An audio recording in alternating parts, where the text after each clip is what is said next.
Hey, Orionauts! Today is a special day here on the Orion channel because I'm finally sharing 3 terrifying stories sent by you, my amazing subscribers. Each of these stories is unique, full of suspense, and of course, very, very scary. But before we dive in, I want to know, where in the world are you watching this from? Drop a comment below, telling me where you're tuning in from, and if you've ever experienced anything like what we're about to share today.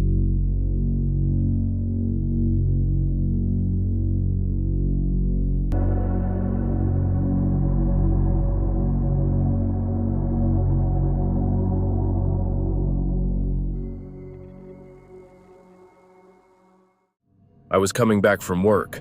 That day, my shift had been long, and all I wanted was to get home, take a shower, and sleep.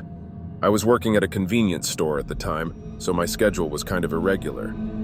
That day, I left around 11 at night. My house was about 25 minutes away, and I always took the same road, a quiet stretch with little traffic at that hour. As soon as I got into the car, I noticed that the tank was almost empty. Normally, I would wait until the next day to fill up, but I didn't want to risk running out of gas on the way home. So I stopped at the first gas station I found. One of those 24-hour stations that didn't have a convenience store, just the pumps and a small booth where the attendant stayed. There were no other cars there. I parked next to a pump and got out to refuel. After a few seconds, I noticed movement out of the corner of my eye.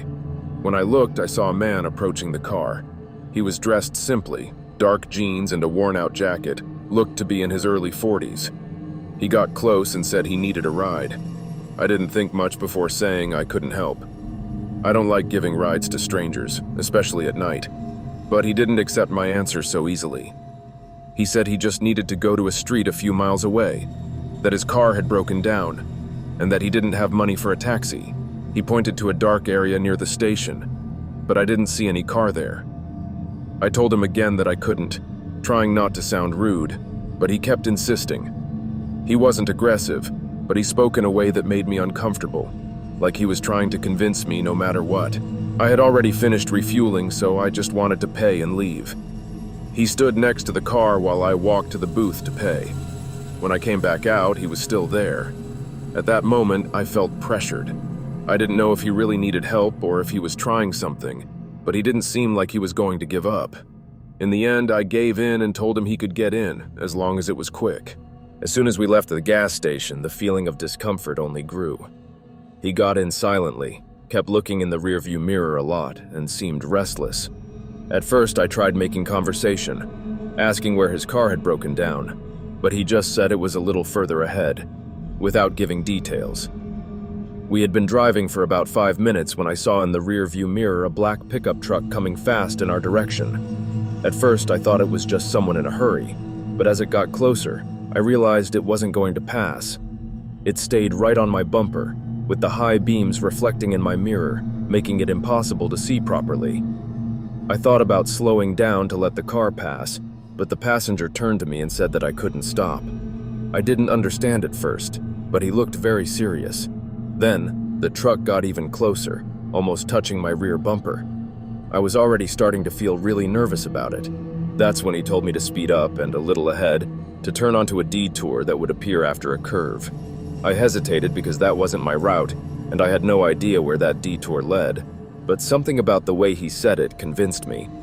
When we reached the curve, I did what he said and took the detour. It was a dirt road, poorly lit, with tall grass on both sides. As soon as we entered, he told me to turn off the engine and headlights. The car was completely in the dark. We sat there in silence, just listening to the truck's engine getting closer. For a moment, I thought they were going to stop and find us there, but instead, they sped past, going full speed. After the noise faded, he looked at me and said I had done well to listen to him because those guys were after him. Then, without saying anything else, he opened the door and got out. Before I could ask anything, he disappeared into the darkness. I stayed there for a while, trying to understand what the hell had just happened. Then I started the car and drove back home, checking the rearview mirror the whole time, not knowing if that truck was still around. To this day, I don't know what that guy did or who was in that pickup truck, but after that night, I never gave a ride to anyone again.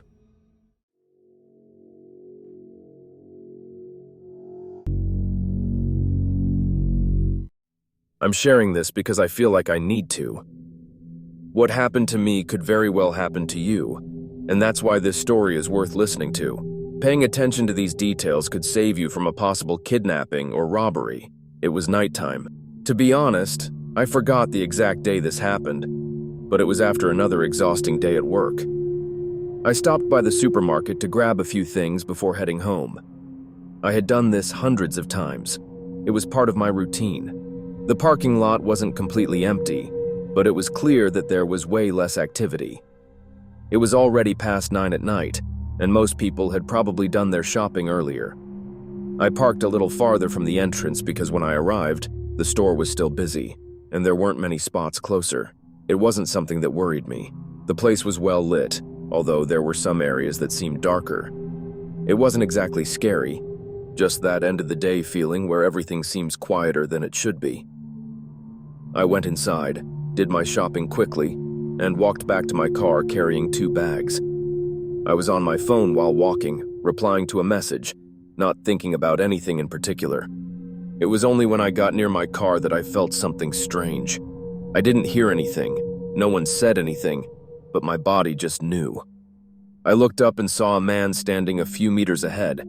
He wasn't getting out of a car, he didn't have any shopping bags in his hands, and he didn't look like he was waiting for anyone. He was just standing there, staring in my direction. My first reaction was to ignore it. I thought maybe he was just a guy waiting for someone. Maybe he was on the phone.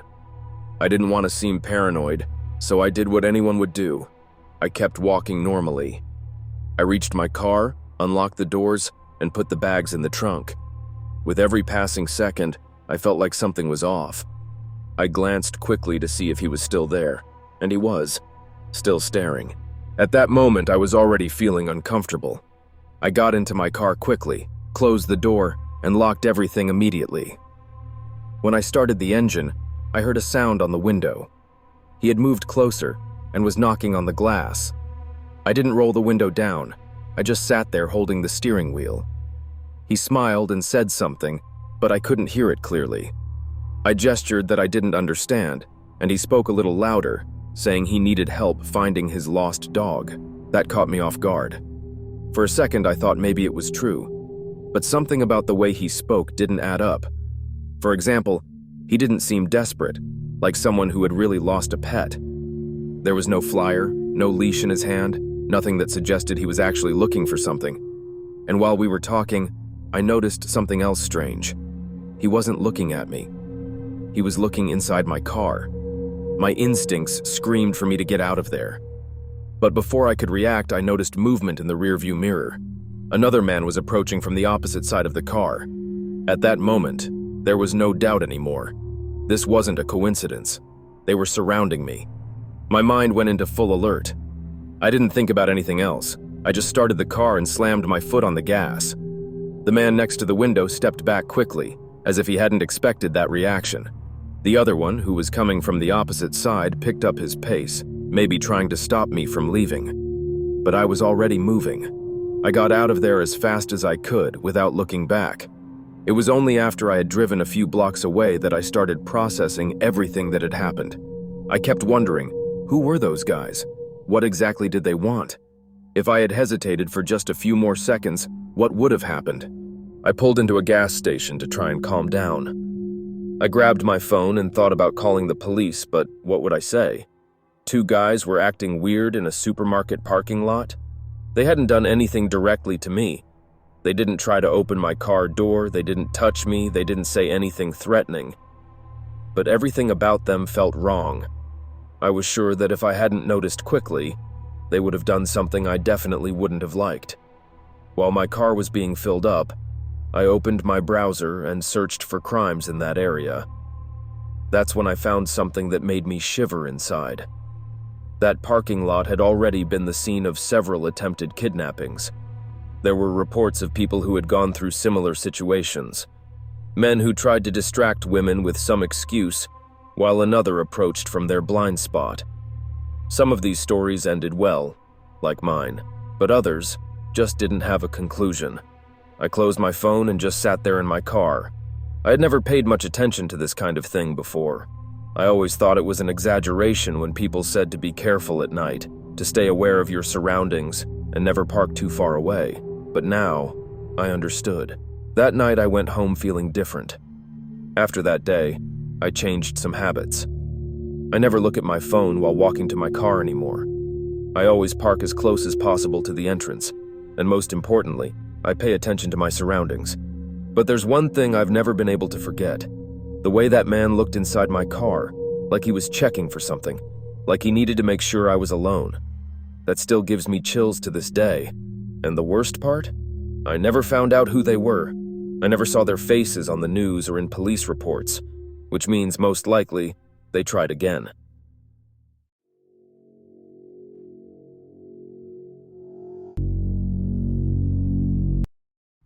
This happened a few months ago in San Diego, California. It was a weekend night, and I had gone to a party at a friend's house in La Jolla. The party was good, nothing crazy, just a gathering with some people I knew from college. I don't drink, so I was completely sober when I decided to leave. It was already past midnight, and most of the guests had left too. The neighborhood was quiet at that hour, houses with low walls and almost no movement. Typical of a place where people go to bed early. My car was parked on a residential street, Fay Avenue, not far from my friend's house. I walked to it without a rush. There was no one else around. I got in the car, started the engine, and buckled my seatbelt. I looked around out of instinct, but everything seemed normal. I turned on the GPS just to get a quick route home, which was in North Park, on the other side of the city. The way was simple. Take Interstate 5 and then Interstate 8, a trip of less than 20 minutes at that hour. I started driving, and after a few minutes I noticed a black car behind me. It was a Chevrolet Malibu, and it had its low beams on.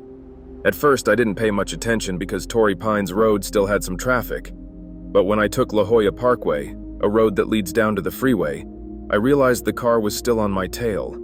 That's when I started paying closer attention. To test if it was just a coincidence, instead of merging directly onto Interstate 5, I decided to take an alternative route.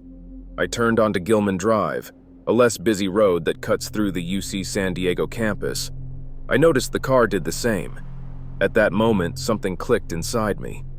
I kept driving and made a few random turns around the campus, passing by Regents Road. The car didn't leave my rearview mirror. I tried to stay calm. I thought maybe it was just a student heading home, but that idea didn't make much sense either. If that were the case, why was he copying my exact movements? I decided to do a test. I took Nobel Drive, which wasn't the most logical route, and then entered a residential neighborhood. The car followed. I made a U-turn and went back to the main avenue. He also turned back. That's when I realized I wasn't imagining things. I couldn't go home. If this person was really following me, I didn't want them to know where I lived. I sped up a little, trying to stay calm. I needed to think of a plan. My first instinct was to drive to a busy place. I checked the GPS and saw that Fashion Valley Mall, a big shopping center, was still open. Another crazy thought crossed my mind. What if the car just waited for me to leave? Then I had a better idea. If someone was actually following me, I was going to lead them straight to the police station. I opened the GPS and searched for the nearest station. There was one on Front Street in downtown San Diego. That's where I was heading. I merged onto Interstate 5 and sped up, but the car kept following me. I accelerated a bit more, but without exceeding the speed limit. I didn't want to attract police attention and end up with a ticket in the middle of that situation. The black Chevrolet Malibu was still there, keeping a safe distance, as if they knew exactly what they were doing. Interstate 5 was relatively empty at that hour. A few cars passed by me, but none seemed to notice that something strange was going on. I wanted to floor it and just disappear, but I knew that if the car really wanted to catch me, it would do the same. Slowly, I got closer to the downtown exit. The GPS indicated that the police station was just a few minutes away. I turned onto B Street and then onto Front Street, where the police building was. As soon as I pulled into the police station parking lot, the black car turned off its headlights. It didn't stop, didn't try to follow me inside. Instead, it turned the corner and drove away without a hurry. like nothing had happened. I sat there in my car, trying to process what that meant. If it was just a coincidence, why would the driver turn off their headlights like that? If it was just a mistake, why wouldn't they have stopped to clarify? I got out of my car and walked into the police station. The place was almost empty. Just one officer on duty behind the desk. I went up to him and explained what happened, but he looked at me with a bit of boredom and said that without a real threat, there was nothing they could do. No license plate noted, no direct approach, no concrete crime. This was just a car driving around like any other. I tried to argue, but I realized it was pointless. The officer suggested I drive straight home and keep an eye out to see if the car appeared again. But at that moment, I knew the person was already gone. I waited a few minutes before leaving the station. I grabbed my phone and texted some friends, telling them what happened. I stood there for a bit, looking at the street, trying to understand what that person wanted from me. After a while, I decided it was safe to leave. I got back in my car and drove home, always checking the rearview mirror at every corner. I didn't see the black car again that night. In the following days, I became paranoid. Every time I saw a black Chevrolet Malibu, my heart raced. I became more aware, always checking if I was being followed. I never saw that car again. I never found out who was driving it. But to this day, every time I'm out late at night and see a car behind me for too long, that feeling comes back. And even now, I still wonder, what would have happened if I hadn't gone to the police station?